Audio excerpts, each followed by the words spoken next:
Dear Mr Ruddock, I'm sorry. Truly, I'm sorry. I'm sorry that my behaviour makes it impossible for you to do your job. You know, on bad days, I just don't listen to you. And on worse days, I instigate a full-scale riot. I see that that makes you unhappy.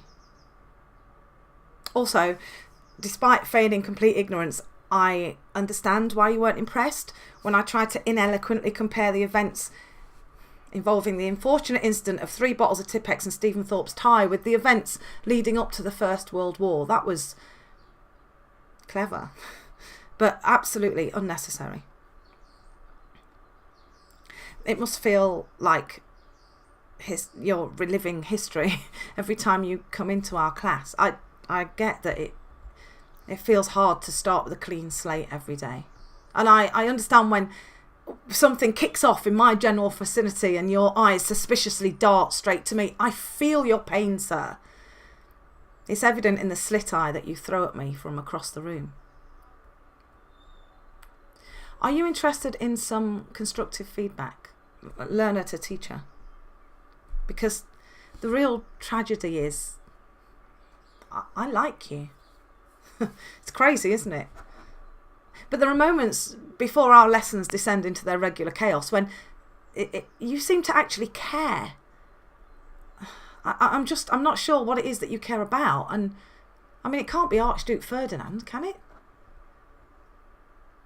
Sometimes I wonder if we could be friends, like in another life. But whenever we see each other, you look away. You know, outside of this classroom, you've never spoken to me apart from to tell me off.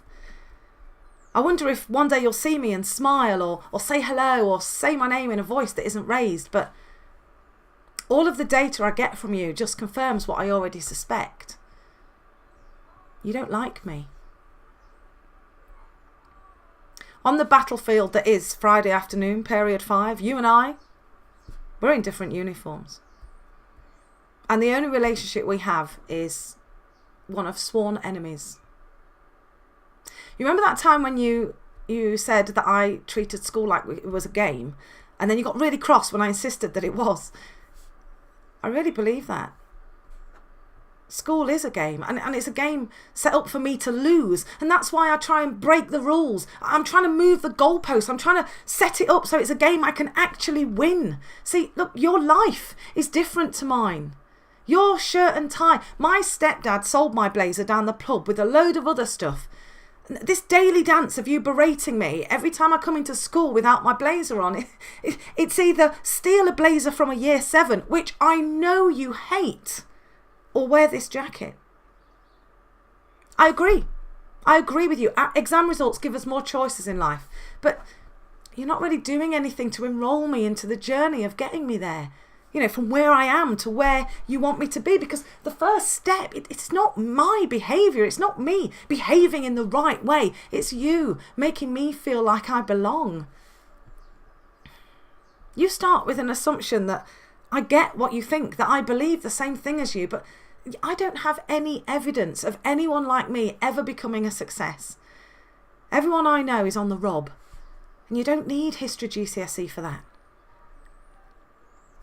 Reading between the lines, I get the feeling that you think and believe if I change the way I speak and the way I dress and the way I think and the way I am, then I could become less me and more middle class. And then I'd have a better chance in life. But I know you deny that because it's unconscious. But tell me, how does someone like me even start the journey? How do I even take the first step to where you want me to be? I mean, pretending? That is just not something I'm prepared to buy into.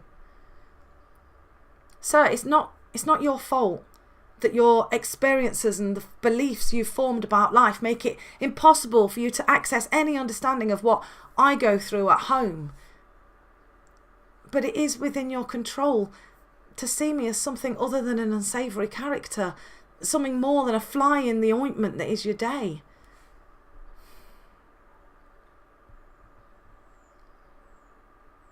I need you to believe in me, sir. You know, if I thought you cared, I would tell you that I am a 12-year-old parent, that I don't get to come to school until I've got my 4 brothers and sister up and dressed and off to school themselves. And that's why my mind wanders, and your lessons are an opportunity for me to take a break.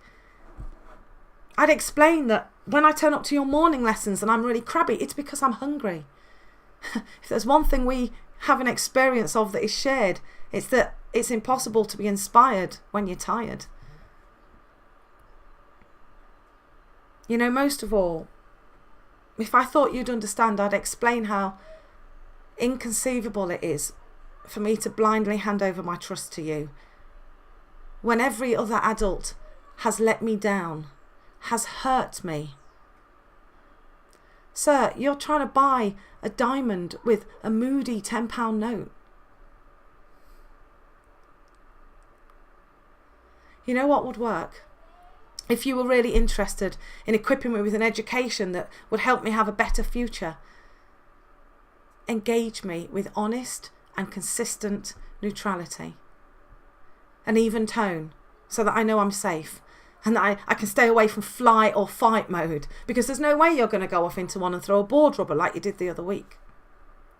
You showing up as a version of your whole self every day consistently. Every time you do that, you pay into my emotional bank account, and one day I will look upon you as a loyal customer. I want to feel that you care, sir.